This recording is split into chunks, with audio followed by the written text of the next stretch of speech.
Good morning, good morning, good morning. Here we are on Facebook again on Women of Light, and we've got Asha again, which is so beautiful because Asha is someone that's become a little bit of a guest on our Spiritual Bites with me and Nicolette every Monday morning.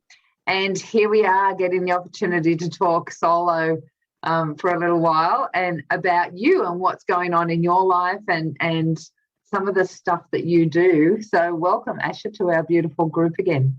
Thank you so much for having me. I'm so delighted to be able to share the time, and I honestly just feel like my Monday mornings with you and Nicolette set me up for such a beautiful week. So it's really lovely to get the time again today. So yeah, thank you so much for having me.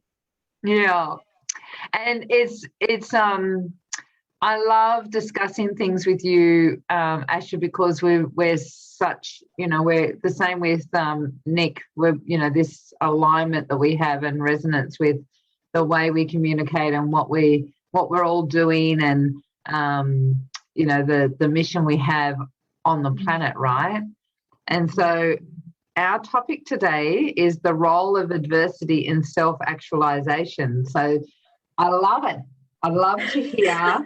I'd love to hear because your bio also, you've had a little bit of a dark night of the soul on several occasions, like myself, and they're quite interesting when you're going through them, right? So, tell me a little bit about who you are and what drew you to this particular topic.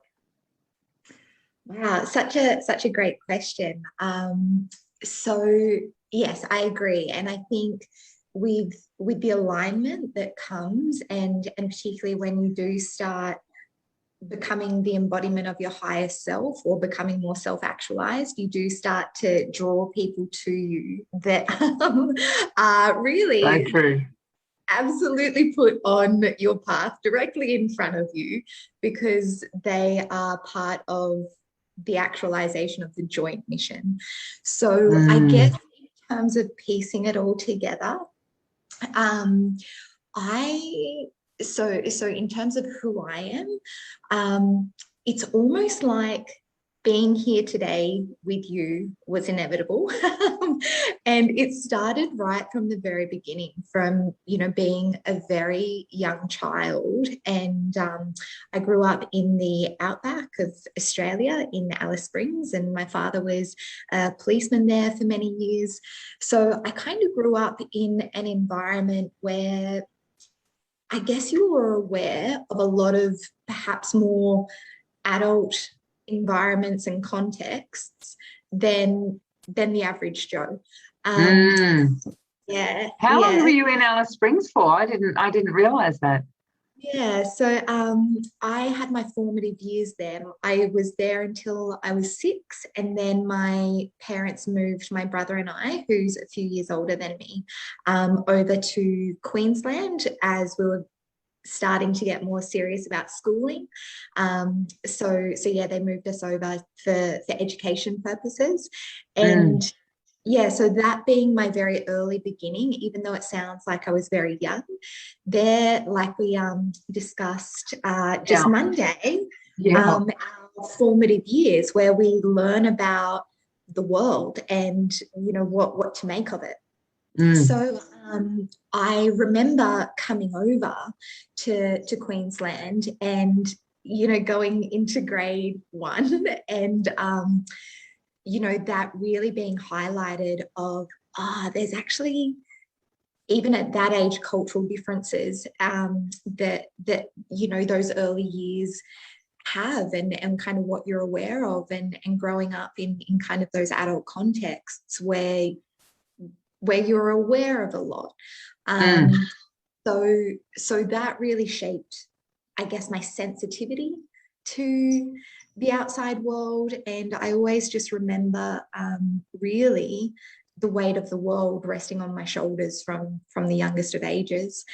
And I've done quite a lot of reflection on that. And, if if people are familiar with the Northern Territory, you know that the locals there have a wicked sense of humor. You know, and I think that's really needed in you know, some of those environments, because hardcore environment. I mean, I haven't been to Alice Springs, but I've been to Darwin, and I know the, you know, you know the terrain. The tropical madness that can happen, and exactly. So and I think growing up with, you know, beautiful adults with that wicked sense of humor as a young one, there was also this sense of, but this is really serious, you know, and why isn't anyone taking it seriously? So kind of growing up, I always just had a really deep empathy, and then that naturally led me into psychology. And I was 18 at the time, and my father sustained a severe traumatic brain injury. You know, one of those moments where life changes in an instant. It goes from being okay to not okay in the blink of an eye. And we actually didn't know whether he would make it through the night. So it was one of those really touch and go scenarios where your world just suspends. And from that, I guess it put in such clear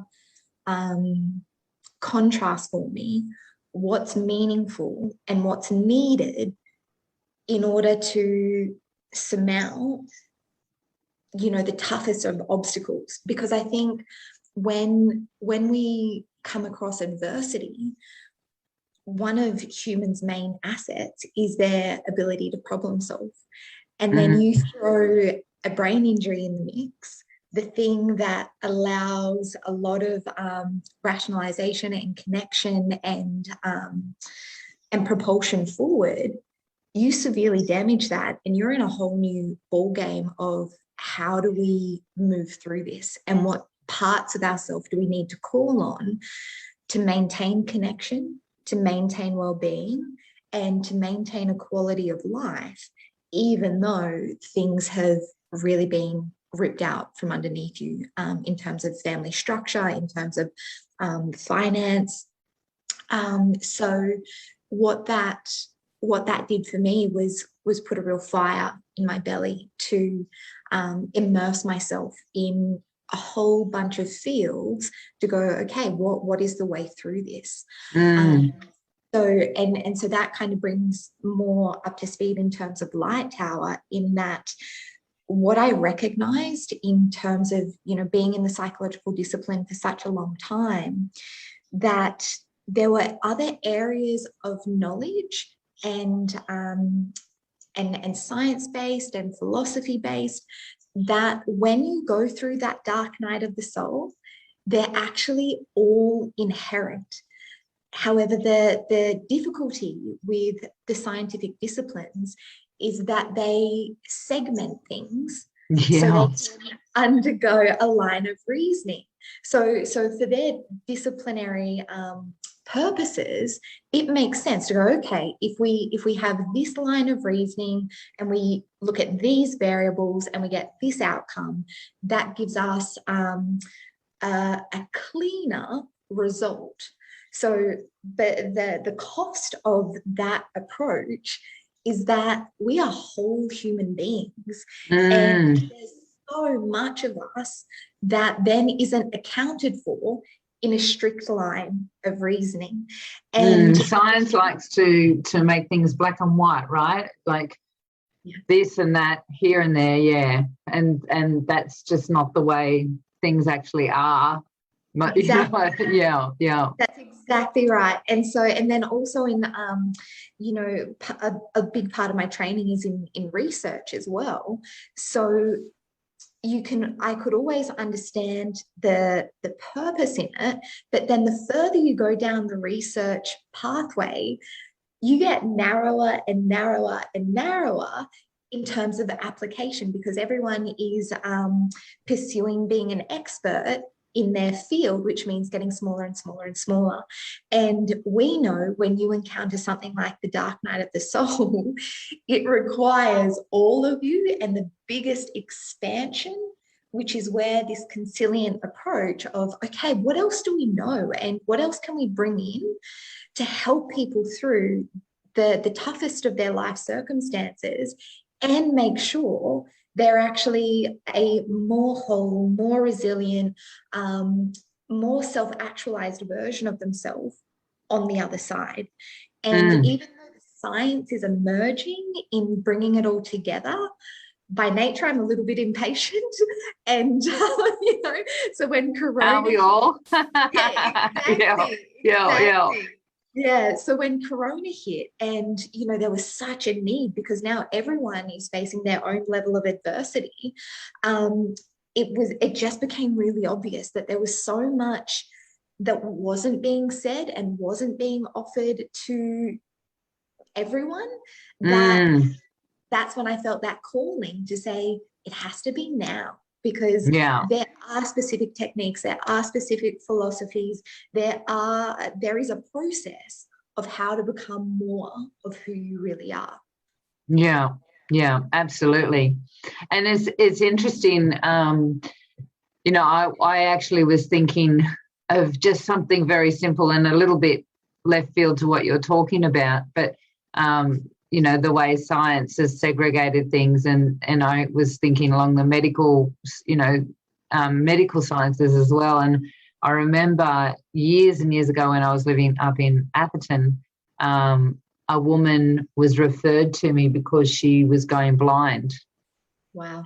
And she'd had a brain biopsy, so half her head was shaved and they'd cut out some of her brain. She'd done everything, been to an eye specialist, neurologist, blah, blah, blah, and was just about to go to an eye and brain specialist down in Brisbane. So I had to go, fly down.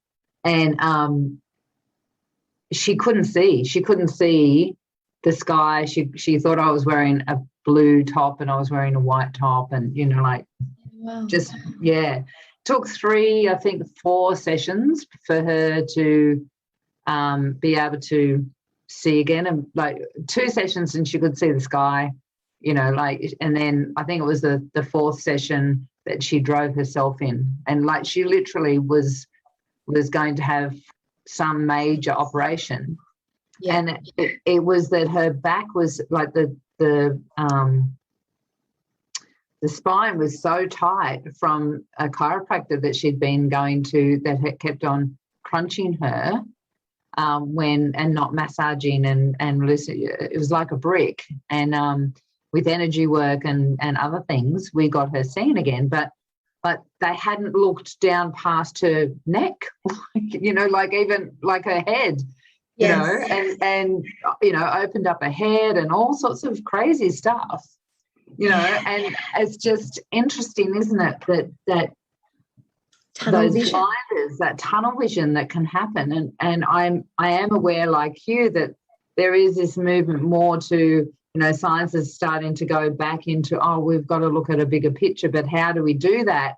Now we've segregated everything. And so, because it's, been, what, 50, 100 years or more of this evolution of moving into this segregation. And so it is people like you and I feel that are just there and ready yes. to, this is what, let's look at the whole thing. We've had pieces of this here, there and everywhere. And our mission is on a soul level, we know we've come down to create that, to gather those souls that are ready to open up and to shift into that higher frame of mind, a higher being that they actually are. So absolutely. But how do you do that? What is your, I know that you're still working clinically every so often, but what is your role that you see on this more alternative aspect of yourself? What is it that you're doing to support people? You've got the Watchtower, right? Yeah, the light tower. Yeah, yeah. Light tower, sorry, yeah. Yeah, yeah. So what I created was a system, a map, because and it came to me in one of those really special moments where you just get something downloaded Yeah. and you kind of can't believe what's materialized in front of your eyes. But it was just the stars aligning, because what I had noticed, even through my clinical training, was people will have one approach and they will again address one aspect of the mind, or treating mental illness based on one particular framework. And again, we miss the big picture. So what actually came through was a system, pretty well a universal map, where if you follow this map, it will get you out of the dark night of the soul, that terrain, the depth and the steepness of that terrain, and actually give you a map up to the higher self. And so what I do is I teach individuals and businesses this map, so they then hold the key themselves to go, if I'm here having these experiences, one, I understand them. Two, I understand what is driving my pain and suffering. Three, I know how to release that. I know how to let go of the stories that are keeping me at my current status quo, my current glass ceiling. Unhook from the perceptual distortions keeping us there. That is no one's fault. It's just purely the product of our socialization, our upbringing, all those Absolutely. things. Yeah. The way humanity has evolved, right? Like it's just, yeah. Exactly. So we literally shine the light on all of that that's underneath the surface, so people can get their head above water. And then also the acknowledgement that life doesn't have to be that way, because through that socialization, people have never been taught, and oftentimes aren't aware that they can experience the freedom, joy, and lightness that for most people happens in moments. However, they haven't been taken through the process of understanding how to create that as the baseline of their life. So what the diamond mind is, what it's called, what this system does is takes them from that glass ceiling and what's operating within, keeping them at that level, expands them, opens them up, allows them to recognize that, oh, there's actually this higher plane, and then it scaffolds them up through their belief systems, how they work with their thoughts, their feelings, and then how they open up to allow some of that manifestation magic to come in. And and then train their nervous system for that to be their baseline. So hence it becomes a sustained high performance and fulfillment transcendence model.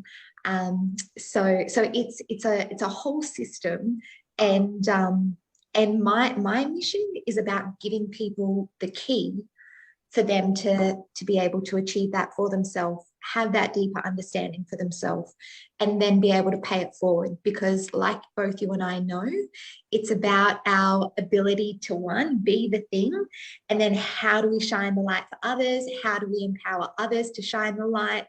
And that's what creates that ripple effect and that wave to higher level collective consciousness. So that's what drives me.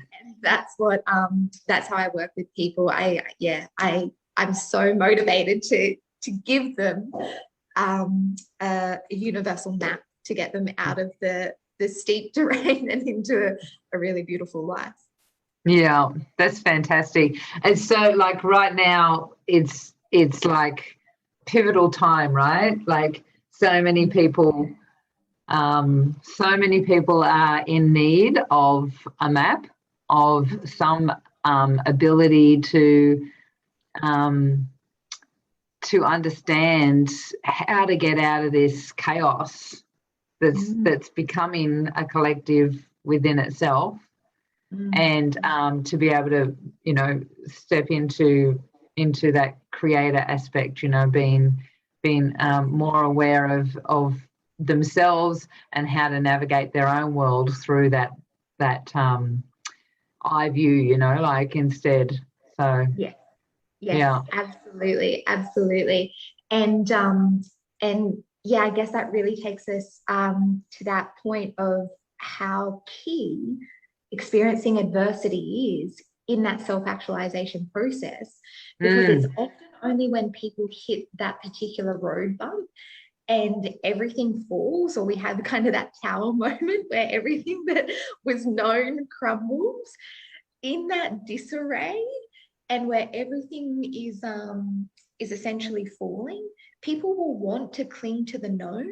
But when that becomes through Corona, when the known is no longer stable to hold on to, yeah.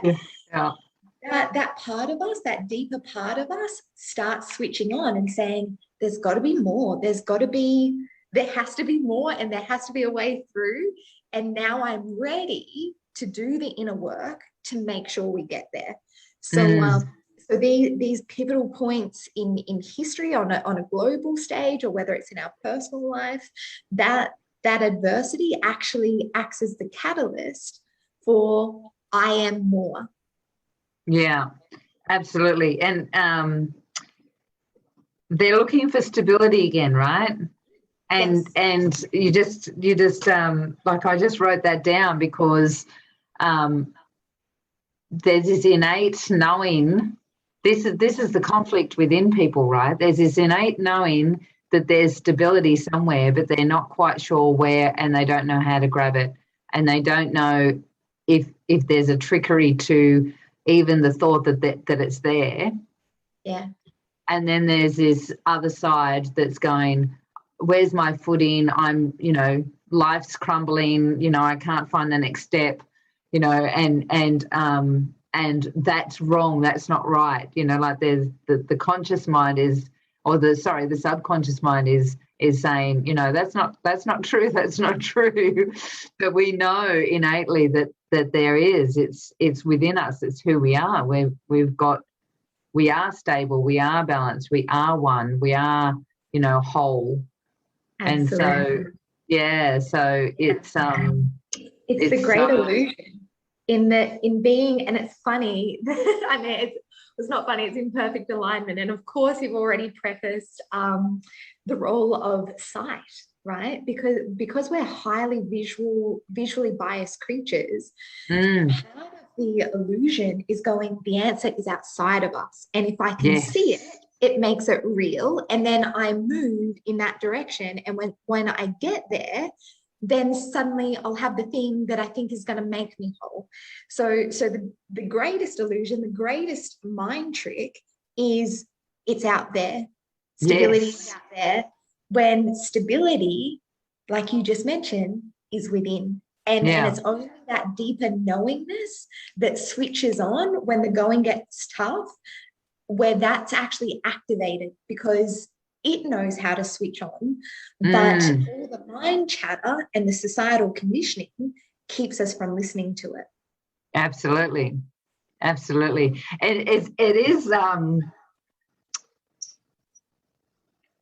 is, you said it's interesting, and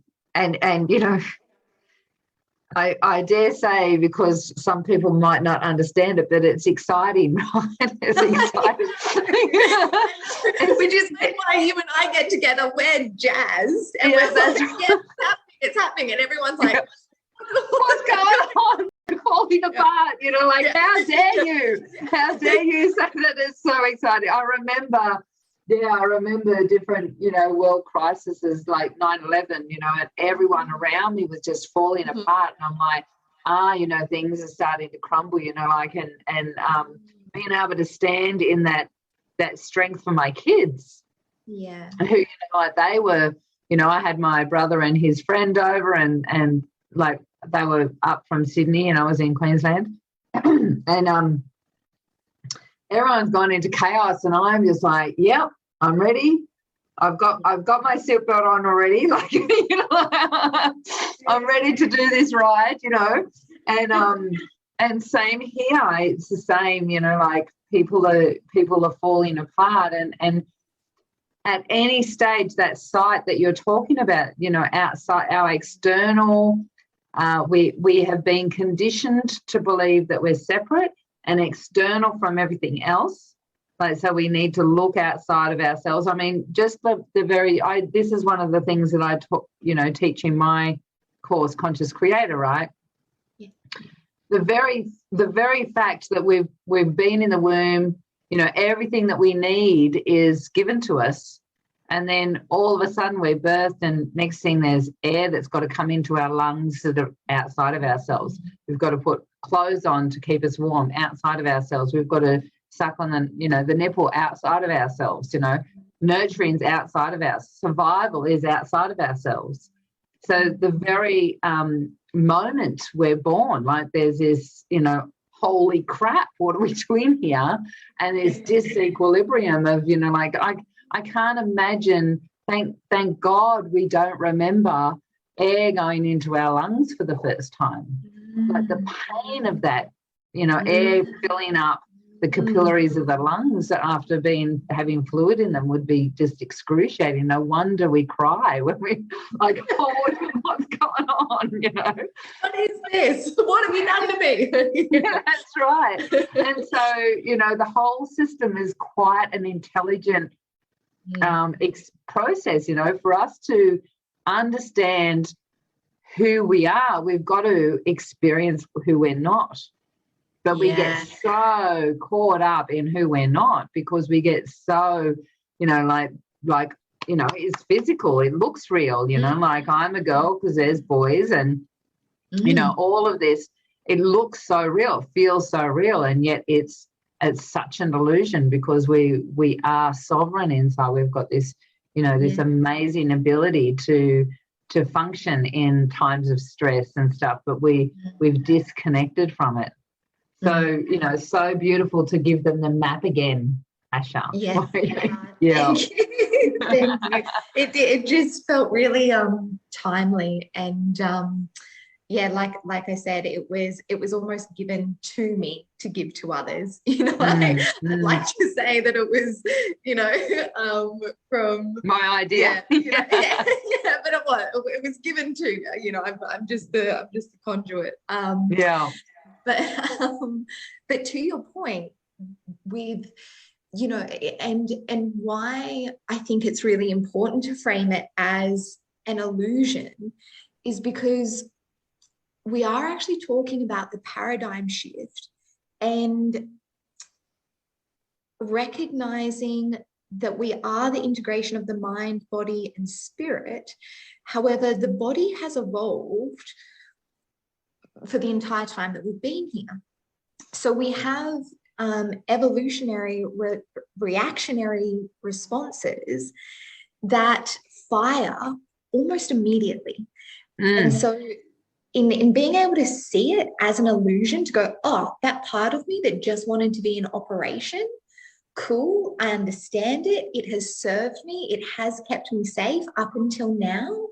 However, that reactionary process was only ever designed to keep us alive and not it's fulfilled. The primitive, absolutely. So if we want to move from that place of survival to thrive, being able to catch ourselves and go, oh, no, this is my body trying to keep me safe and tell me something and get my needs met.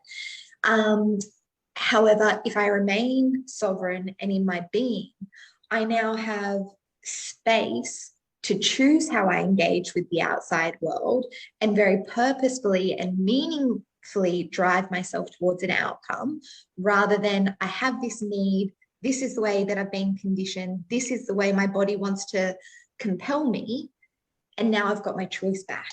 Yeah. And people get stuck in it. Oh, this is what my body is saying, so it must be true. Yes. Yeah. Yes. Because that's the primitive aspect, you know. That's being here on the planet, and now we're you know, being on the planet and in our spiritual nature at the same time, and being, you know, consciously creating our world. So I love talking to you, Asha. It's so lovely. Me too. Do you have all day? Because I would like to, I want all day to speak to you. So how do people get in contact with you, hun? Like, can you put all your details down underneath? And we'll also, if you're watching on YouTube, we would love for you to look in the comments, because Asha's details will be in the comments as well. I would love to talk all day. In half an hour, well, actually less than half an hour, I've got my coaching call with the group. So, and I'm sure you've got stuff going on as well. So, so if I was to ask you just one piece of wisdom that you would be able to give the women at the end of this beautiful conversation, what would you say would be some wisdom you'd love to impart to the women here? Sure. It really would be that when those life challenges come up where we feel destabilized, embrace those moments, because it's in those moments, if we allow ourselves to embrace them and allow that spirit and honoring that inner knowing to expand and radiate from us, that's when we get to experience ourselves as our highest self. So when we can switch that framework of saying this is something I want to stay away from to this is something to embrace because I become more of myself in the most rapid and meaningful way, because nothing will get you to expand in the same way like adversity does. And what science has actually shown is that for people who have gone through multiple adverse life experiences, they actually show greater resilience than those who have been through fewer, and they show greater fortitude than those who have been through none.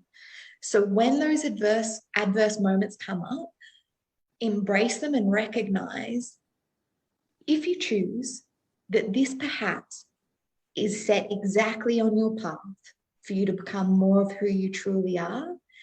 And when you do that, and when you embrace that, that's when your light starts emanating. And that's when you're able to be more of yourself for others. And we start to create a different chain effect. Absolutely. Love it. Love it. I just want to finish with, this morning when I looked on Facebook, one of my girlfriends, lovely lady, we just did the 7-day money mindset awakening together. Sammy had on her Facebook page this picture that's a meme that said, how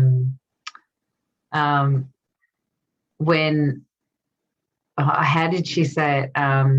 Oh, you're just about to head. That's totally fine. Yeah, she just had this really cool. Just 1 second, please. Yeah, go for it.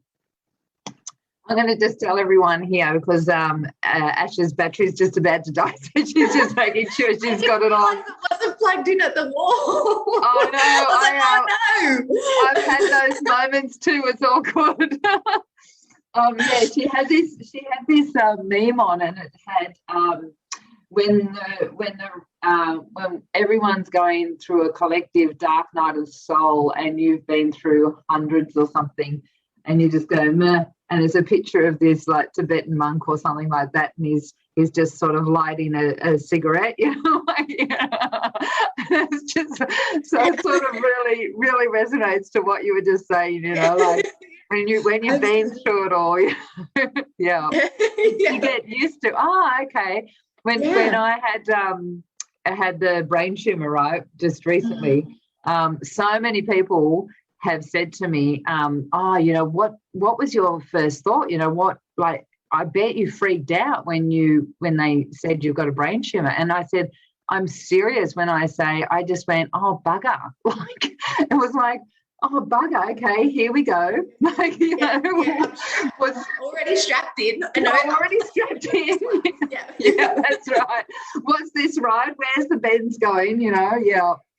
So it's really interesting, like you get used to the pattern. Life happens, stuff happens, and how are you going to self-actualize? I love that word, through this process.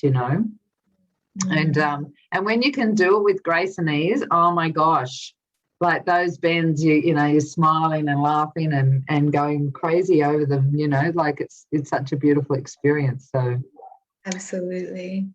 thank you so much, Asha, for being on. Thoroughly enjoyed it, and I'm sure we'll enjoy Monday as well, because we've got another Monday spiritual bites. So yes, looking forward to that, and we will catch up with you soon. Absolutely. It's been so lovely, Elizabeth. Thank you so much. And just for those that know that we're in the middle of our 2nd anniversary, and I haven't given any prizes at all this week. I think I'm still coming down from the roller coaster of the 7-day money mindset. So watch this space, because there's going to be some, at least 2 or 3 a day at the moment. So keep watching and seeing what's going on. So including you, Asha, you might win something. I would love that. I'll put my hat in the ring. Yeah. Take care, everyone. Enjoy your week. Thanks so much. Bye.